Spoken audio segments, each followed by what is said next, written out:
And trying this again. Sharing desktop.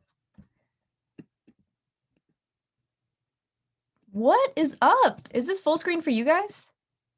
Yeah, it's full screen. Oh, whack. Okay, whatever. I guess I'm just going to suffer. Okay. Well, this is really disconcerting and frustrating, but this is this year. Whoopsie. Okay, so quick recap of last time. You guys have no idea because you're not presenting. You can't see how much is going on my screen. There's like 100 billion things happening on my screen right now. Okay, so causes of MDMA-induced neurotoxicity. Under what circumstances might MDMA be more prone to inducing neurotoxicity? What could increase the likelihood? Nice, I see heat. I see high dose or redose. Okay. What else? Exertion, dehydration. Yes, these are all things that could, yeah, too much frequency, frequent dosing. That's right. These are all things that can contribute to it. And there are a couple more, but the frequency at which you dose, the quantity, the temperature of your environment, and mixing with other substances. Yeah, polydrug use. That's what that's called, is polydrug use.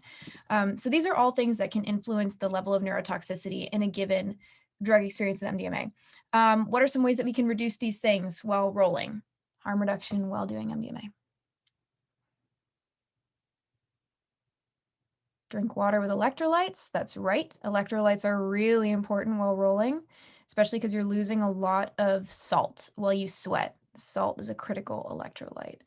Cool environment, cool down spaces. That's right. Magnesium. Sure, magnesium in some people might help reduce your jaw clenching somewhat, but that's not guaranteed. Make sure you're hydrating sufficiently. You're in a cool environment. You are spacing out your rolls and you are starting low and going slow. And this issue of hydration is really, really important because your body, like I said, is always trying to reach homeostasis. So if you don't have a sufficient water intake, then the ratio of sodium to not sodium in your cells is going to get disrupted, which can actually cause your cells to kind of wilt a little bit. And if you drink an excessive amount of water, then they can bloat a little bit. The mouse is small dose, little bitty dose. I know, I get carried away with the icons and sometimes they're completely useless, but I think they're cute, so I just keep using them. What drug did Dr. Ricart mix up with MDMA in his study? Yes, meth, that's right. I love the enthusiasm. He used a vial of methamphetamine that had gotten mixed up in the lab, whatever that means, and released this study that showed a ton of neurotoxicity at dopamine neurons. The scientific community freaked out and was like, oh, this drug. And it led partially to the writing of the RAVE Act. Thank you, Joe Biden, but he's president, that's fine. Why doesn't microdosing MDMA work? Yes, receptor downregulation, that is one possible reason. Acutely, if you're introducing it over time, then your receptors are going to downregulate. That's like, I want to speak a little lightly on that one though, because it's been a while since I looked into the specific mechanism. I was too busy reading all about stimulants the entire day today to make sure that I was up to date on this lecture. Because it was like, this category is a little bit less familiar to me than it used to be. Yeah, it's sub breakthrough dose. So you're not going to get the actual like feelings of openness and empathy. And truthfully, like you might as well just take amphetamine at that point and not have as much of a risk of those toxic metabolites getting produced when your liver breaks them down, because they're still getting produced. Some differences between MDMA and MDA. I see psychedelic and stimmy versus couch lock and empathogenic. Yes. Yes, more psychedelic neurotoxic. Now, the question of whether MDA is more neurotoxic than MDMA is one that I don't have the answer to. I used to operate under the belief and assumption that MDA was more prone to inducing neurotoxicity than MDMA, but in recent years, I have become kind of like hesitant to place any labels until there's more concrete research about it.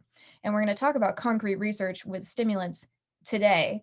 I have a lot to say on this subject after having just poured over like 6 hours worth of scientific journals today. So my soapbox coming soon. An MDA metabolite is HMA, which is a neurotoxin. MDMA breaks into MDA. That's the thing. Okay, so we have this kind of chain of events. MDMA does get broken down into MDA. So it's hard to say whether or not that additional breakdown step, it's hard to say for me at least, maybe it's been said by someone else. It's hard to say whether that additional breakdown step is enough to mitigate that damage somewhat, if you know what I mean. Like MDMA will become MDA, which will become its own metabolites. And in some ways, you can try and reduce that breakdown process and have more MDMA excreted in the urine unchanged, which is part of why people drink grapefruit juice beforehand. That's like the speculation, is that that prevents that breakdown so that you have more time to piss it out, basically, or sweat it out or whatever.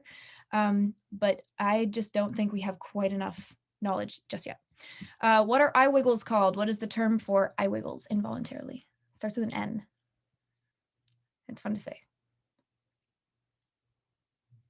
Nystagmus, that's right. Nystagmus. If someone has crazy eye wiggles, excuse me, don't worry about it. They're probably fine. Excuse me. Would you recommend grapefruit juice for MDMA use? I would say yes, actually. However, if you are preloading with grapefruit juice, it's exceptionally important to have your dose weighed out properly and to have tested stash. Um, if you are dealing with adulterated product, for instance, then having that kind of like um, enzyme inhibition might actually end up to be risky. So you really want to know that what you're doing is MDMA and don't go overkill on grapefruit juice. Like what I would say is if you want to eat or drink like half a grapefruit or a grapefruit for like 3 days before you roll, you could do that, or you could just do it on the same day, but don't like intentionally ingest a ton of grapefruit, like you can kind of ease into a little bit, but I don't want to recommend it necessarily because of I just don't feel completely confident in it. What is another phrase for jaw clenching and tooth grinding? It starts with a G. It is raver slang. G. Gurning. Yeah, that's right. Gurning is another phrase for involuntary jaw clenching and tooth grinding. Speaking of MDMA, someone emailed me about this. I wanted to put in kind of a correction/clarification on what I mentioned about Sasha and Anne Shulgin. Anne Shulgin was not a chemist. She was like a psychologist, therapist, counselor. I forget which of those things. And so when I said that they were a chemist couple, I want to clarify that. And I also want to clarify that I am not 100% certain the dosage or the nature of Anne Shulgin's use of MDMA. All I know is that she continually used it to aid in her writing until her later years. And according to some sources that I have spoken to, she ended up losing the magic. According to others, she did not end up losing the magic. I don't know because I have not met Anne Shulgin. But I will ask my boss who has. And then what is it called if you are just ravers lying in the moment, no phones to be found? What is this referred to? Floored. That's right. You are on the ground or cuddle puddle. Yeah, okay, that's a cuddle puddle. Vibing. That's funny. Yeah, it's floored if you are couch locked, basically, but like the ground. You can't get up, can't move. All right, let's talk about stimulants. So 3 kind of general basic principles of stimulants are feeling really good about yourself and whatever it is that you're doing, primarily like feeling a sense of like reward from what you're doing. And also oftentimes, depending on the dose, a sense of attractiveness and capability, and then also an increased libido, increased sex drive, which in some cases can become extremely intense and also really promote stamina and prevent finishing. So this is something we'll come back to when we talk about chemsex and party and play communities, which we'll have a whole unit on. And then also, obviously, they're stimulating, they're stimulants, they're an energy increasing thing, reducing fatigue, etc. So generally speaking, the stimulant class will increase sociability and desire to do things and productivity in some cases, not all cases.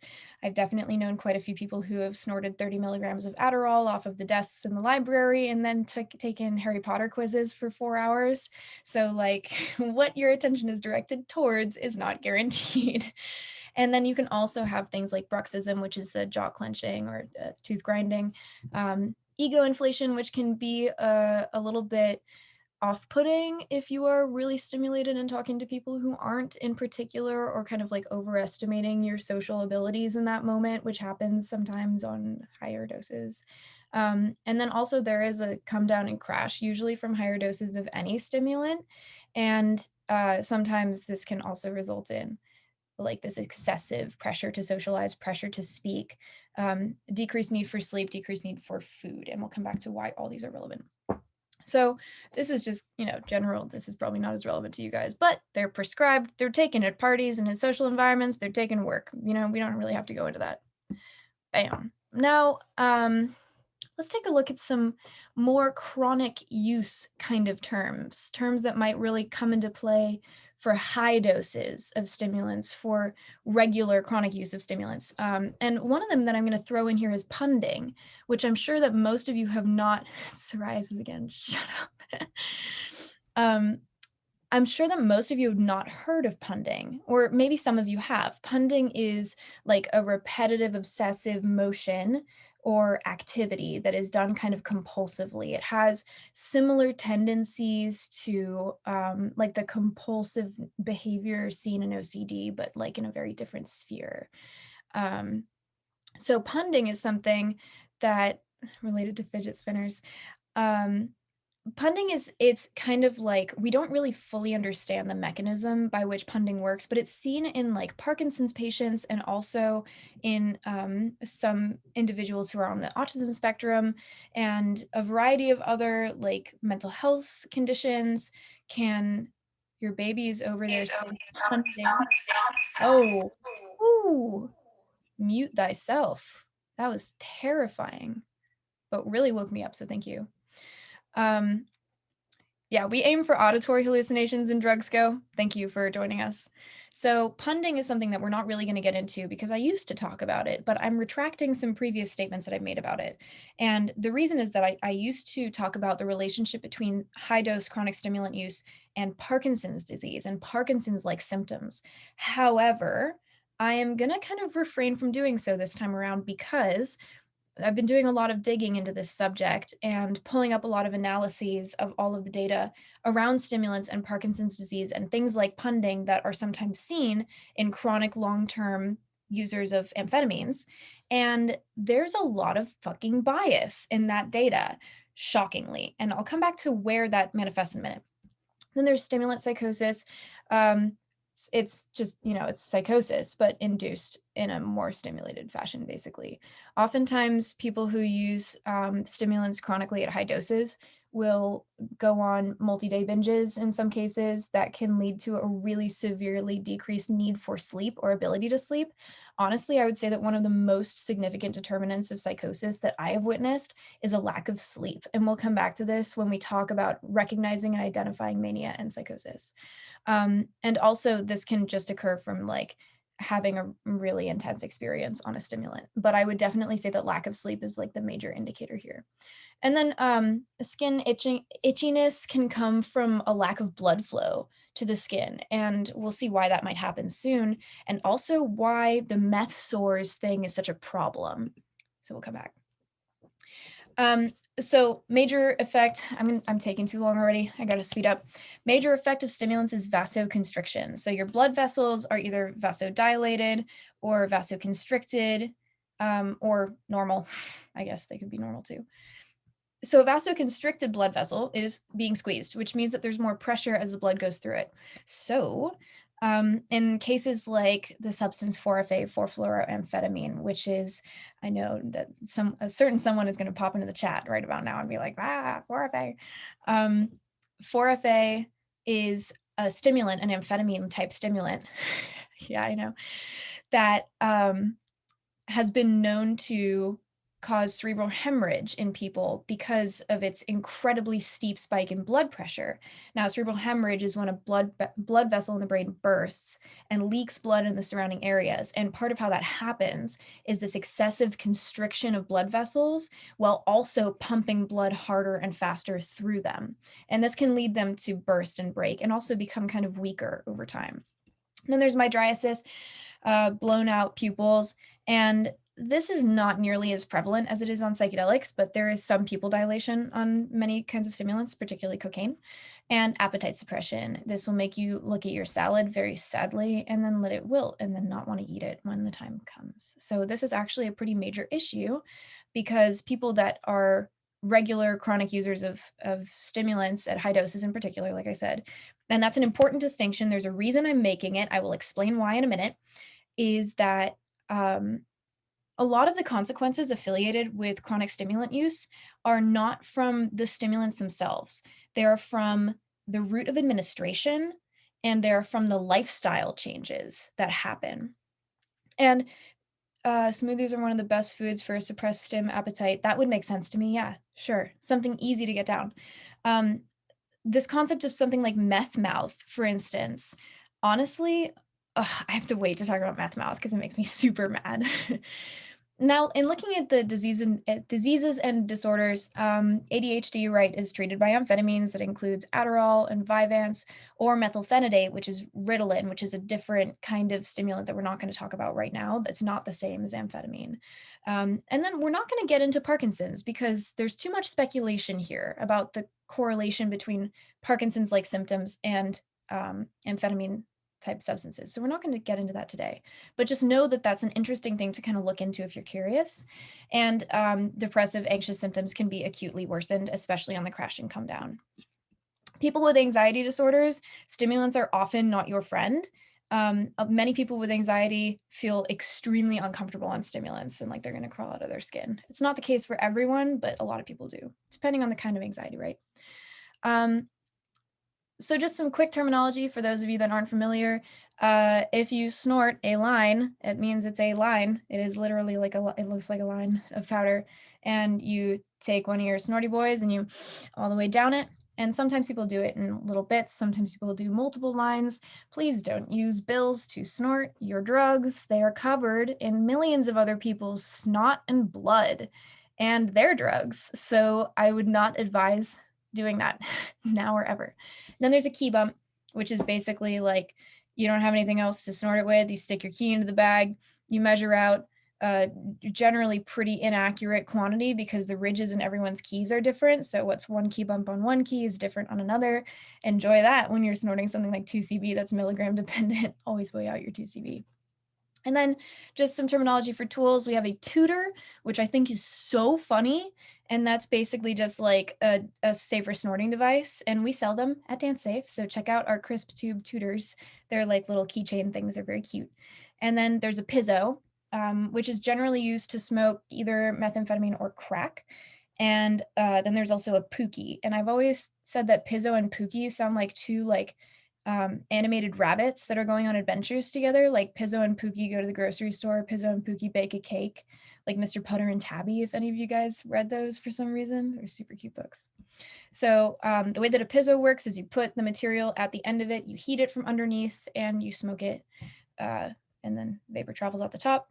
Why is there a hole on the top? There's the same reason that there's a carb on the side of a weed smoking device. If you don't know what that is, we'll cover it when we get to the weed section. If you covered that hole, you would just suck all of the burning hot crystal into your mouth and swallow it, and it would be horrible. So that's why there's a hole.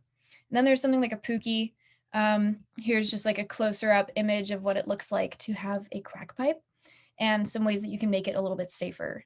Putting like a brass filter down at the end of it so you can put the material next to the brass filter, heat it at the end, and then put a removable mouthpiece on makes it a lot safer. These are short little tubes. If you heat them right next to your face, you can really easily burn yourself. It's a really hot material, and the hotter that smoke or vapor is that's going into your lungs, the higher likelihood you are for developing things like pneumonia. So if you know anyone that uses short smoking devices for any reason, try and get them to put an extension mouthpiece on it or a filter or something like that. And now a lot of amphetamine is produced in Europe and then sent out to the rest of the world. Australia is a major consumer. And when we're looking, this is like specifically amphetamine-type stimulants, and we'll get to what that means in just a second. But a lot of amphetamine-like materials are produced and sold within Europe and also within North America, but produced in Mexico, but also in North America. We're a major producer of amphetamine type stimulants in some ways. It's kind of a weird little thing going on. Now, all of the stimulants that we're going to talk about today primarily act on three neurotransmitters: norepinephrine, dopamine, and serotonin. Now, generally speaking, stimulants as a class have the strongest action on norepinephrine, followed by dopamine, followed by serotonin. And for any of you that were at the Zoom Tupperware, I got that wrong. I'm sorry. So this is a general thing about this class, but what's interesting about it is that even though the three major stimulants we'll be talking about, which are amphetamine, meth, and cocaine, all act on those three neurotransmitters specifically, they act on them in different ways, like slightly different ways. And that's how they get their different effects. Anyone know what caffeine acts on? Notice that I did not include caffeine in this. No one knows? Alexis, you got it. Yeah, that's right. And Paul, adenosine, that's right. Adenosine is a chemical that builds up in your body as the day goes on that makes you feel sleepier. So caffeine works to cut off adenosine's production throughout the day so that by the time you get to the nighttime, you don't have as much built up. I'm out of breath today. Okay, so amphetamine-type stimulants, or ATS, is just a phrase that covers stimulants with amphetamine-like characteristics. I know that's not very helpful. It basically means like pseudoephedrine and ephedrine and ephedrine and methamphetamine and amphetamine and like MDMA are all part of this umbrella. And all the ones that we're going to be talking about today are Schedule II substances. That means amphetamine, methamphetamine, and cocaine are all Schedule II drugs. Interestingly enough, what schedule is crack, though? Schedule 1. Yep. What is the difference between crack and cocaine? Baking soda? The free base form. Yeah, that's right. Well, cocaine is the salt form, and then crack gets formed into a nice little rock. And you cannot smoke cocaine nearly as effectively. I mean, technically you can get like a little bit from smoking cocaine, but you're literally just burning it. Like its burning point is super low. So if you stick a little baking soda and water in it and mix it all up real nice, heat it, you get a rock, and you can actually like heat it and smoke it. The difference between cocaine and crack is that you smoke one. That's the difference. And I'll come back to that. It's not time yet. Yeah. Of course, it's Papa Government who named them this incredibly vague term. Yeah, it's very frustrating. Okay, now looking at these major stimulants, you can see that there is a shared backbone between all of them. And looking at the molecular structure of drugs is actually an interesting way of kind of getting an idea for where their effects might be similar to each other. So we're looking at dopamine and norepinephrine, and you can see that these are two neurotransmitters, and these substances have very similar, or the same, basically, chemical backbones as the neurotransmitters, right? So you can kind of see how they would interplay with that system as well as with each other. They just have like slightly different fingers heading off of them. So let's look at amphetamine.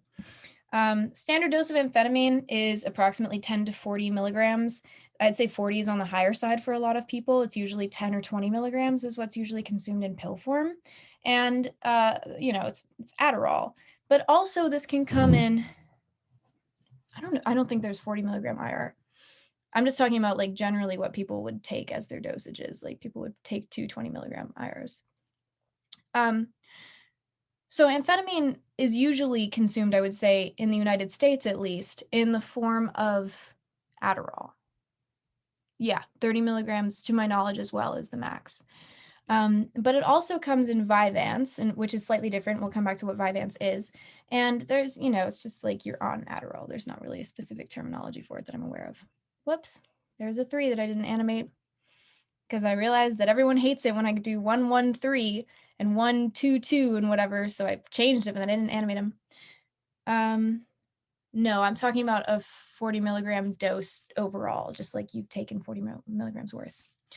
Now, I'd say the most common form is to come in an instant release pill, although they can also come in, where are all my animations? They can also come in capsule form, which are often extended release, or XR, which means that the salts break down in a slower time throughout the day, which gives you more of it over an extended period. But then you can also get it in a powder or a paste. And this is, I would say, much more common to get speed powder or paste in the UK than it is in the United States. However, amphetamine powder is extremely commonly used to adulterate cocaine, to the point where I would say that most people that I know that claim that they've done cocaine have done amphetamine paste, or not paste, amphetamine salts. So like, I would say that if you have coke and you haven't tested it, it's probably mostly amphetamine is what my guess would be. It's a lot easier and cheaper to manufacture. Now, the instant release of amphetamine is generally like 4 to 6 hours in duration, takes 15 to 45 minutes or so to come up. If you snort it, you'll come up a little bit faster and it will last around the same duration, maybe a little bit shorter. It'll probably hit you a little bit harder and stronger. Your peak will come sooner and taper off quicker.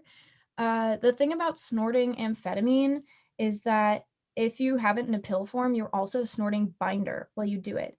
And this is a big issue with snorting anything that comes in pill form, is that in addition to the active ingredient that you want, you have to be snorting whatever else it is that they use to press the pill. And sometimes that's kind of like not the end of the world, but I mean, look at this thing. It's bright orange, guys. Like, your nasal cavities have a shelf life. And in some very unfortunate cases, if you're snorting caustic shit, you can indeed have a deviated septum where a hole is basically eroded right here that connects your little nose holes, which is not nearly as cute as it sounds. So be mindful of what you snort, especially because, actually, we'll come back to that. All right, terrifying science diagram number 1. Raise your hand if this scares you. I can't actually see any of you, so I'm just gonna like, yeah.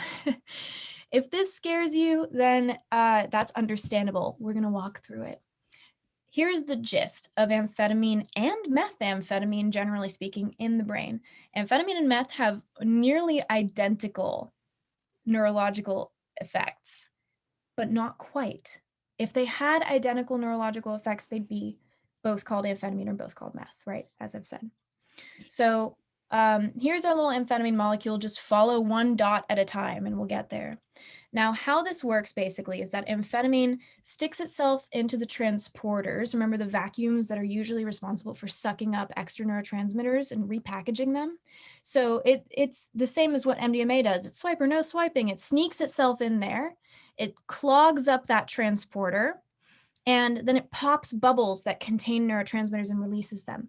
So amphetamine is a releasing agent as well as a substrate at the transporter. And I know that that might sound a little bit complex, but the gist of it is basically amphetamine gets in the transporter, releases neurotransmitters, reverses the transporter direction, or causes it to shut down and not suck anything back up.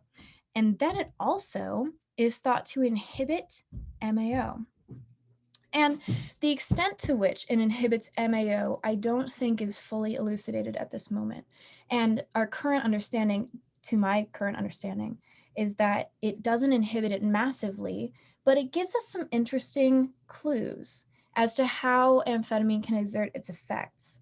So what this means in practice is that MAO is usually like the bouncer, right? It goes around and it gobbles up excess neurotransmitters. So when it's being prevented from doing that, it allows more accumulation. This is basically just like a 4-pronged method of making you feel more of these things. Now, generally, norepinephrine is going to be the thing that is most prominent in this realm. And norepinephrine is your fight or flight, right? It makes sense. Increases all of your sympathetic nervous system activity. You are experiencing an increase in blood pressure and heart rate and cognitive functionality. And then there's a dopamine agonist, or it's actually not technically an agonist, but there's an increase in dopamine's effect too, right? You feel more rewarded about what you're doing. You get more benefit neurologically and internally from what you're doing. And it feels reinforcing. And that's where this starts to get a little sticky for a lot of people, is that it feels really good to do like anything. It feels really exceptionally good to like take a dump or eat Tums or whatever. And that's awesome. That's great. Feels really good to read this fat ass book. And sometimes it can be really difficult. Yeah, I'm flexing having Tika on my desk right now. It feels really good to feel good doing menial tasks. And that reinforcing process gets kind of sticky sometimes. There isn't very much activity at serotonin, though. Serotonin is only very mildly impacted. So let's take a look at this in action. Welcome to 2-Minute Neuroscience, where I explain neuroscience topics in 2 minutes or less. In this installment, I will discuss amphetamine. Amphetamine is a stimulant drug used mainly in the treatment of ADHD. Several popular drugs, like adderall, primarily contain amphetamine. Although we don't have a full understanding of the effects of amphetamine on the brain, there are some aspects of its pharmacology that are well established. Amphetamine binds to the transporter proteins for monoamines like dopamine, norepinephrine, and Neurotransmitter. serotonin, and then can be taken up into neurons via these transporter proteins. Once inside the neuron, amphetamine disrupts the storage of monoamines in synaptic vesicles. That means it pops the bubbles. We're just going to go in and simplify this a little bit. Goes in through the vacuums, pops the bubbles. The way it does this is by inhibiting a protein called vesicular monoamine transporter 2, or VMAT2, whose normal role is to transport monoamines into vesicles. Inhibition of VMAT2 leads to higher levels of these neurotransmitters in the neuron. Through a mechanism or mechanisms that are still not fully understood, amphetamine is then able to cause the monoamine transporter proteins to run in reverse, leading to the increased release of monoamines, especially dopamine and norepinephrine, and increased levels of these neurotransmitters in the synaptic cleft. These elevated monoamine levels can have various effects on different parts of the central nervous system. Increased dopamine levels in the reward system, for example, may contribute to the Right, we know that. So hopefully for those of you that came in here with absolutely zero background in neuroscience whatsoever, that somewhat made sense to you. And if that did, I would love to see you say it in the chat. And if you're still lost, I would also love to see you say it because I want to make sure we're not leaving anyone behind in the process of getting into the neuro stuff. Like I said, there's a big spread of knowledge in this group. So I want to tend to all of the spectrum wherever Welcome possible. to 2 Minute Neuroscience. Whoops. So we have these little balls in these capsules, right? This is for the extended release formula, and this is a way of slowing down the metabolic process, basically. And people were snorting Adderall fairly frequently. So manufacturers were like, okay, we're gonna just put them in these little plastic balls so people can't snort them. Don't try and snort these guys that I think look like Dippin' Dots. They will definitely hurt you.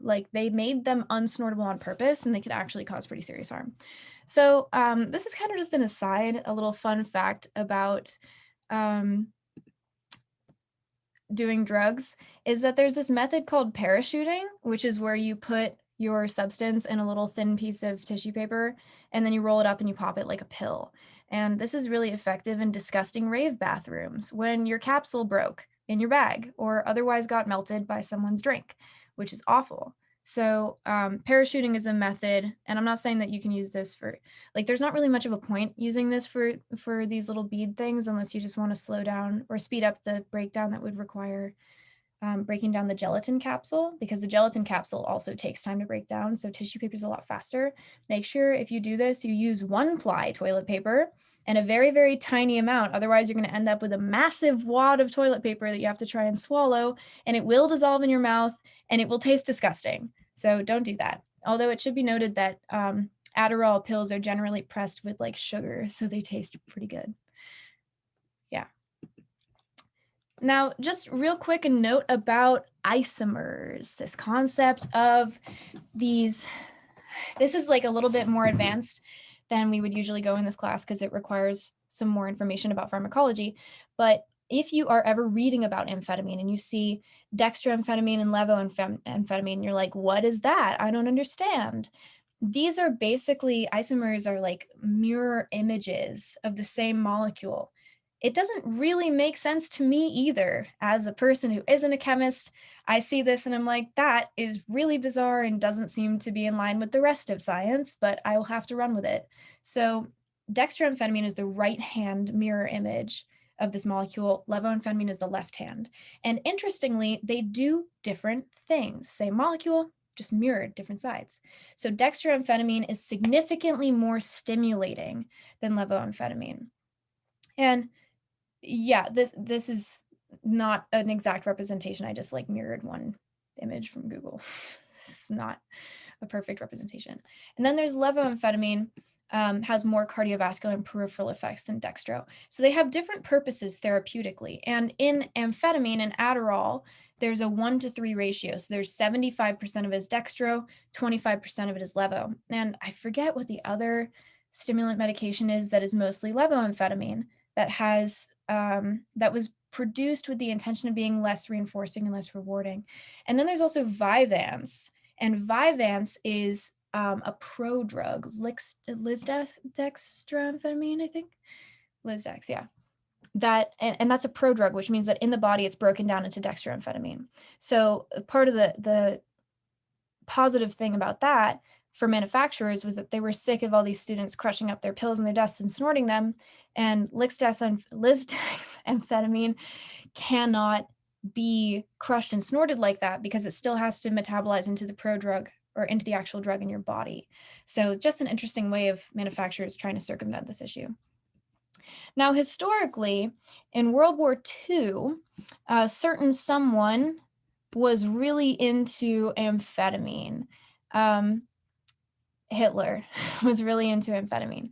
And he was also into barbiturates. If I remember correctly, he would actually have amphetamine injected into one arm and barbiturates injected into the other. Barbiturates were like old school benzo version 1. So Benzedrine was the original it's like the original Adderall, basically. And it was specifically developed with the intention of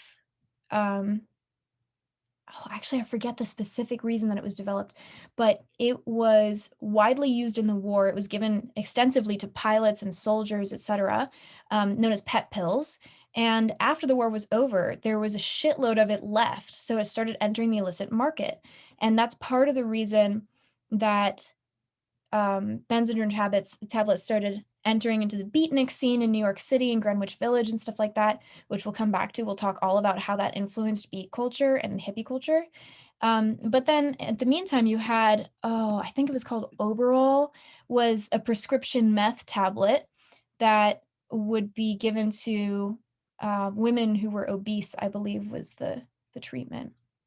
And then you had other kinds of advertisements like weight loss. You're just like, give them some amphetamine and people will stop eating as much, and that will contribute to weight loss. Now, the thing about amphetamine is that from a scientific perspective, yes, it increases your cognitive functionality and flexibility while you're on it in several areas.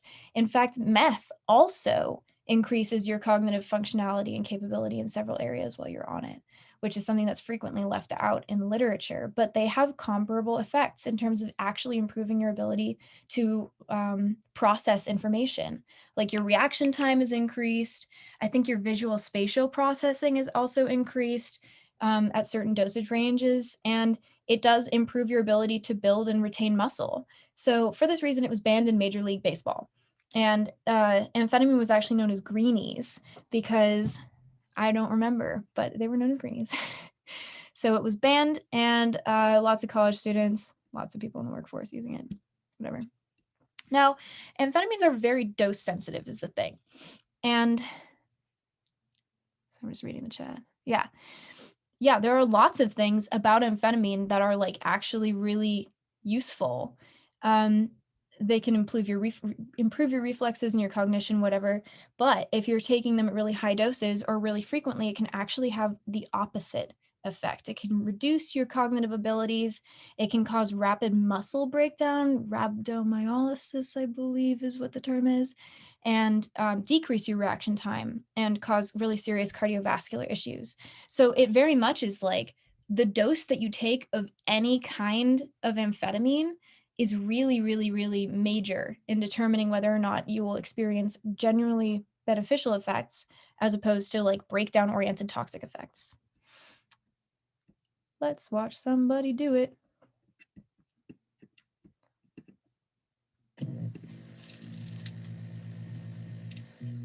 Hoi. Ik wil winnen. Yes! Yes! I am the winner! Oh, wat? Jouw koffie, jongen. Ik ben actief. Ik sta op scherp. Ik voel dat ik ook een beetje scherp kijk of zo. Je ziet het ook, ja. Je ogen zijn heel groot. En ze bewegen ook wel een beetje de hele tijd. Ja? Tik, tik, tik, heel snel. Ja. Maar je hebt wel kleine pupillen, gewoon normaal. Ja, ik voel me nu heel zelfverzekerd. Ja. En als ik zo praat, kan ik me voorstellen dat mensen heel gauw arrogant kunnen worden. Fuck alles, ja, maar echt. Gewoon, ja? Ik ben nu even gewoon helemaal... Het is echt allemaal prima. Nou heb ik die tinteling weer. Weer die achter of zo? Ja. Het loopt door. dat is lekker. Voelt het als zo'n bar met thee? Ja. En kriebelig en heel ontspannen.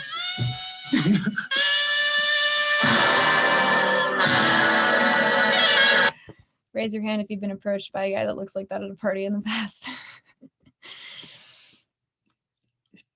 Yeah, so in response to Drugs Lab, they have indeed spread some misinformation. I have a big fat disclaimer about this on the website. If you choose to watch Drugs Lab always cross-analyze their research. Do not take it as gospel. It is not a perfect representation of safe drug use. Be mindful. At what frequency can you take the therapeutic common doses safely? That is really hard to say, honestly. I don't think that we have quite enough data about long-term therapeutic use of amphetamine because, like, if you're using it for the purposes of attention deficit disorder, there are functional brain scans that have indeed shown that people with attention deficit disorders and related disorders actually do have, like, effectively like a minor malfunction in the dopaminergic system of their brain in certain areas. So if you are using it as a corrective function, that's one thing, and probably will be very different because you're not overloading and overwhelming an already functional region of the brain. But that is kind of dangerous territory for me to talk about because, like, speaking about medical conditions, you really have to be mindful of, like, the fact that they're very individual and not necessarily like good or bad kind of deal. Yeah, 150 BPM resting heart rate normal for high dose amphetamine. I would say no, but oftentimes people are exerting themselves, and that can make it particularly risky for doing high intensity sports and exercise. So I'm going to remove this section about direct deaths and complication deaths. Honestly, I think that like all drug deaths are complication deaths because they're a result of something not going as planned. So I can elaborate on that. Generally at therapeutic doses, amphetamine is not known for causing damage to the brain or body. It's possible, but at this point in time, it's not known for this. At higher chronic doses of amphetamine, you can experience neurotoxicity. Like, that's totally within the realm of possibility. You can experience muscle breakdown, blood pressure, and cardiovascular issues, a route of administration specific consequences, which is a really major thing, right? Like, honest to God, I would say that your route of administration, your environment, and your context of use with any substance are going to be way more indicative of where problems could arise than the actual nature of the drug itself. Seriously. I'll get back to that in a second. It is totally possible to develop a problematic relationship with amphetamine in any form. The likelihood of that relationship being problematic probably goes up depending on the intensity of the ROA that you're using. If you are swallowing it, it's going to be a slower and more gradual onset and kind of a softer experience than if you're snorting it, than if you're smoking it, than if you're IMing or IVing it, right? So all those things make a difference. I'll have to look at that article at the end. I wish I could see anything. I can't move my screen. If you're going to get adulterated amphetamine, I have seen quite a lot of pressed Adderall pills that contain exclusively meth or meth and caffeine. That's like super common in the United States in particular right now. In fact, if you have, no, I can't see the green circle. If you have illicitly purchased Adderall, there's a really good chance that it actually contains methamphetamine, which is, like, as we'll see, maybe not the end of the world. So informed consent is essential. A lot of things can be pressed into pills. You really never know. Sometimes it's caffeine. You probably have more fun drinking a mocha than snorting it. Now taking a look at meth, which is undoubtedly one of the most heavily demonized. Yeah, see, it just doesn't do anything. Sucks. One of the most heavily demonized substances out there. So let's bust some fucking myths about meth today. The standard dose of meth is actually ballpark pretty similar to a standard dose of amphetamine. It's like 10 to 30 milligrams is pretty common for both of them. I would say that people tend to push amphetamine further than methamphetamine because it's usually consumed orally over methamphetamine. It's known by a lot of different names. Depending where you are in the world, it's called different things. What is the bigger stigma, meth or PCP? I would say that, like, actively meth Because PCP is so stigmatized that most people don't even consider doing it, and it's not nearly as easy to get as meth. But, like, people call people tweakers everywhere, every day, all the time for completely unwarranted, unsolicited reasons. Like, it's a terrible culture that we've built. So depending on where you are in the world, meth is known by different names. So, for instance, I believe in, God, is it in Thailand? I believe it is known as yaba, and in the Philippines is known as shabu. But I want to make sure that I got that right. It could be the other way around. And generally, Southeast Asia is a huge hub of methamphetamine production and use. And there's a really interesting cultural aspect. Philippines is shabu. Thank you for confirming. So it's known as usually like crank or tweak in the United States, or ice or meth, even though I would say that usually it's the cops that are calling it ice, ACAB. And it's known as tweaking. And I have a lot of beef with the word tweaking. Usually you'll find it in crystal form. Meth is known for being shardy, and there are quite a few things that can be cut into meth. I think that methylsulfonylmethane, which is like a dietary supplement, is actually a pretty major one right now. But it can also be prescribed as pills. And it is prescribed sometimes as pills. It's a second line obesity treatment. Myanmar is yava as well, yeah. Desoxin, that's correct. MSM is common in a lot of stuff, methylsulfonylmethane. Honestly, of all the adulterants you could get, it's like probably not, to my knowledge, there isn't anything particularly concerning about MSM. It's just kind of like you don't really want it in what you're doing. Meth is, I would say, probably most commonly smoked because of the sheer intensity of the rush that this produces. However, it's really important to note that smoking anything is more likely to bring on an intense rush than another route of administration. People often will also inject methamphetamine, or they'll just like eat it in pill form. But I would say that smoking is most common, and this is part of what gives meth its stigma, and also really what sets it apart from amphetamine. When you are taking an amphetamine pill, like Adderall, for instance, you are not going to get hit with that fast and hot wave of intense euphoria and intense stimulation like you would if you smoked it. But this is a thing, like particularly with yaba and shabu, like pill form. These substances are in pill form, and one way that people consume them is by chasing the dragon. So you put the pill on a little piece of tin foil, and you put a little rolled up pipe or straw or something in your mouth.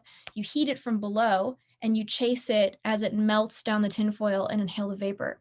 So like people try to smoke and inhale stimulants because it's more intense, regardless of which stimulant that is, and that extends to crack. So what I'm getting at here is that the only real difference that I would say between meth and amphetamine, generally, well, there are two big differences. We'll get to the second one in a second. Does IV meth really last up to 8 hours? I believe so. Yeah. I'd have to check Psychonaut Wiki, but I'm fairly certain. Though the high from smoking meth only lasts 1 to 3 hours, doesn't the insomnia last much longer? So meth has a really long half-life compared to amphetamine. And so I'm going to answer that question in a second. Now, again, after World War II, meth was being used in the military. Like the military loves stimulants, especially because if you're someone who's like dropping bombs, for instance, you have 8 hours of complete silence in a plane, and then you have like 15 minutes of having to be completely on it. So methamphetamine, amphetamine, modafinil, armodafinil, all really popular in military context for this reason. But interestingly, this got picked up by bikers and truckers, long haul truckers. There was something of like a little bit of a meth cult in long haul truckers for a minute. And I have it on good authority from someone who was friends with and kind of a part of the Hells Angels that the crank case on a motorcycle was named as such because Hells Angels would store methamphetamine in the crank case of their motorcycles. Fun little tidbit for you guys. Not to mention psychosis. Well, here's the thing about psychosis, is that generally speaking, psychosis will be induced by, again, like a lack of sleep, a predisposition or an underlying mental health condition. So I would be mindful of saying that something like methamphetamine would be more likely to induce psychosis, because I think that what is more likely is that the intensity of the experience is what determines psychosis. Okay, so the difference between meth and amphetamine. Why is one of these drugs like the most arguably demonized of any substance? There are billboards put out about it. There are posters everywhere. There are pictures of people with scabs all over their faces. So why was methamphetamine put in that position? Okay, so here's the big thing. Meth has a longer duration of action than amphetamine.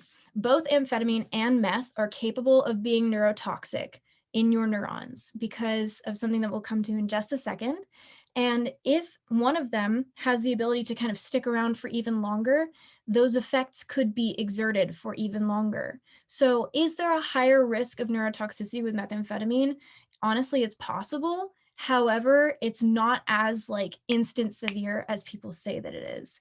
You're not going to like eat meth once and become addicted to it. That's just not how drugs usually work. For a small subset of the population who are already predisposed to that kind of mentality or behavioral pattern, like it is possible for that to happen. For the vast majority of people, that is not the case whatsoever. Like it really depends on the individual. But then also meth is almost always consumed using different routes of administration than amphetamine. As I've said a billion times before, smoking it is more intense than eating it. It's more intense than snorting it. It's less intense than banging it in some way, shape, or form. So going back to free radicals, right? Just because I wanted to harm your eyes by switching it over to bright blue. So free radicals we talked about with MDMA. Surprise, MDMA is an amphetamine-type stimulant. Methylene dioxy, methamphetamine. So this same issue is present, right? This formation of reactive oxygen species of free radicals. And the same issue is present where the higher your core body temperature is, the higher the likelihood is of these free radicals being formed. TLDR, if you're hot on any amphetamine-type stimulant, your likelihood of neurotoxicity goes through the roof. It's a major indicator of whether or not you're at risk. So just like with MDMA, if you are doing meth and you're hot, you are more at risk of neurotoxicity than if you're cool. And if you are doing Adderall and you're hot, etc. Now, part of why this concerns me is that so much of the ecstasy in the United States is actually methamphetamine. And methamphetamine is an extremely potent stimulant, you know, like honestly, I'm just not trying to downplay that fact. Like meth is potent as hell, but eating meth is probably pretty comparable experience-wise to eating XR Adderall. Like they are just really, really fucking similar substances. Yeah. So what matters is the environment that you do this in. And it's the same general principle of the fact that things like dopamine, if usually your system is built to be able to clean up excess dopamine, and it gets overwhelmed by having too much of it, more than normal, floating around, it's going to be less capable of breaking it down into more manageable pieces. Yes, meth can also be empathogenic. Is Ritalin more similar to cocaine? I would say so. I would say so because Ritalin is, if I remember correctly, Ritalin is not a releasing agent. It's just a reuptake inhibitor. And I believe that cocaine is largely a reuptake inhibitor as opposed to a releasing agent. However, some people experience pretty substantial reinforcement with methamphetamine. So here's one person who had a problematic relationship with methamphetamine. And what he's about to describe is a pretty common thing, actually. Earth, and today I am almost 7 years clean from this compound in particular. And I want to start this video off by saying this is not some bullshit dare scare tactic. This is not some government funded video. This is just one person who is addicted, who got sober, who can share with you directly what it's. Whoops. Sorry, in my haste to make him speak faster.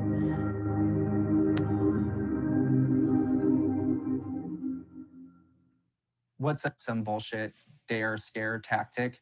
This is not some government funded video. This is just one person who is addicted, who got sober, who can share with you directly what it's like to quit this substance and why it has been so difficult to this day. And, you know, this is a difficult video to make.